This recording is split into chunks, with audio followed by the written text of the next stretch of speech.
Shalom, jumpa lagi dengan saya lewat channel Klapus Sukacita. Pada kesempatan ini kita akan sama-sama belajar daripada firman Tuhan. Sebelumnya kita berdoa. Mari berdoa. Bapa di sorga, kami sungguh bersyukur karena waktu yang baik ini Tuhan perkenankan bagi kami melalui channel Klapus Sukacita. Kami akan belajar daripada firman Tuhan.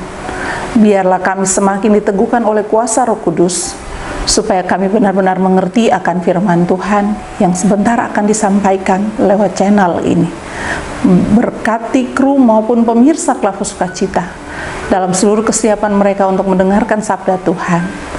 Apapun itu kondisi keberadaan hidup mereka, biarlah mereka semakin diteguhkan untuk menerima firman Tuhan, lalu menerapkannya dalam perjalanan hidup mereka. Bersabdalah ya Tuhan, kami sedia mendengarkan firman. Amin. Pemirsa, pada kesempatan ini bagian firman Tuhan bagi kita terdapat dalam Injil Matius pasal 26 ayatnya yang ke-36. Injil Matius pasal 26 ayatnya yang ke-36. Beginilah bunyi firman Tuhan. Maka sampailah Yesus bersama-sama murid-muridnya ke suatu tempat yang bernama Getsemani. Lalu ia berkata kepada murid-muridnya, "Duduklah di sini sementara aku pergi ke sana untuk berdoa." Demikian firman Tuhan, pujian kepada Kristus selama-lamanya. Amin. Pemirsa, dari bagian firman Tuhan ini, Matius pasal 26 ayat 36, kita dituntun dengan tema tetap berdoa. Tetap berdoa. Pemirsa Klapus Sukacita yang diberkati, teks kita mengatakan bahwa sesudah sampai di tempat yang bernama Getsemani, Yesus meminta murid-muridnya untuk tunggu sebentar, lalu ia pergi berdoa. Tempat yang bernama Getsemani, dalam Alkitab kita tahu bahwa merupakan sebuah taman di kaki Bukit Zaitun di Yerusalem, Palestina sana, dan di Getsemani lah diketahui bahwa merupakan tempat Yesus berdoa yang terakhir kali sebelum ia disalibkan. Nah, pemirsa Klapus Sukacita yang diberkati, sebagai anak Allah, tentu Yesus sudah tahu bahwa inilah waktunya untuk ia menerima kehendak Bapa. Tetapi sebagai manusia tentu membutuhkan kekuatan jiwa untuk menghadapi dan menerima segala sesuatu atau menerima kehendak Bapa terhadap dirinya.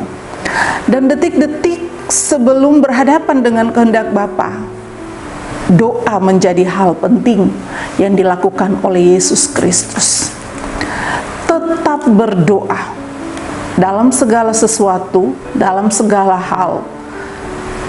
Tetaplah berdoa. Sebab dengan doa, Yesus Kristus dapat berkomunikasi dengan Bapa di sorga tentang hal yang akan ia hadapi dan ia jalani.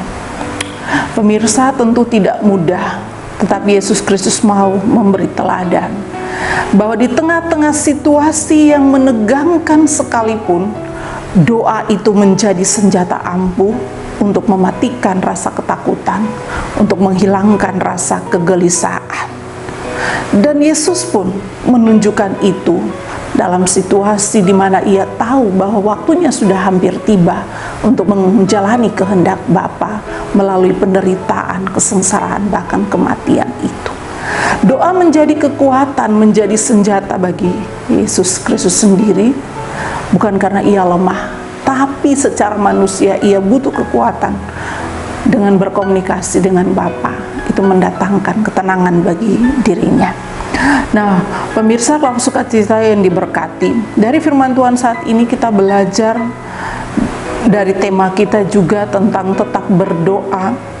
Maka dalam segala situasi, dalam segala kondisi, kita tetap tenang dan mari mengambil waktu-waktu khusus bersama Tuhan dalam doa. Dalam doa kita dapat mengungkapkan isi hati kita.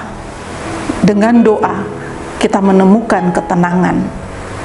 Dengan doa, rasa kekhawatiran dan ketakutan bahkan kegelisahan itu akan hilang. Sebab dengan doa Tuhan memberi ketentraman batin bagi roh dan jiwa kita. Pemirsa, Tuhan rindu juga untuk kita mendekatkan diri kepadanya dalam doa-doa kita. Tuhan itu tidak jauh, tetapi Ia hanya sejauh doa. Oleh sebab itu, tetaplah berdoa dalam segala keadaan, dalam segala situasi yang sedang kita hadapi. Percayalah, Tuhan mendengar dan Tuhan akan mewujudkan setiap doa kita menurut waktu dan kehendak-Nya. Amin. Mari berdoa. Terima kasih Bapa, waktu yang baik ini kami boleh belajar daripada firman Tuhan untuk tetap berdoa di dalam segala situasi keadaan hidup kami. Yesus Kristus telah memberi teladan itu. Biarlah kami juga meneladaninya, menerapkannya dalam perjalanan hidup kami secara pribadi, keluarga, persekutuan. Kalau kami diperhadapkan dengan situasi-situasi yang sulit, kami kiranya pun memiliki waktu yang luang untuk berdoa kepada Bapa di sorga. Terima kasih Bapa, Roh Kudus memeteraikan firman-Mu dalam hati dan kehidupan kami, supaya kami tidak hanya mendengar.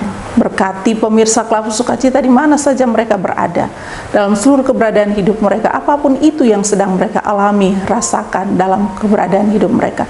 Tuhan hadir di sana, meneguhkan iman percaya mereka, memberi kekuatan bagi mereka, memberi kesembuhan bagi mereka, memberi kelepasan bagi mereka, memberi berkat-Mu bagi mereka, agar di dalamnya mereka tetap bersyukur dan memuliakan Tuhan. Terima kasih Bapa, terpuji-puji nama-Mu dari dulu kini hingga selama-lamanya. Amin. Shalom, Tuhan memberkati kita.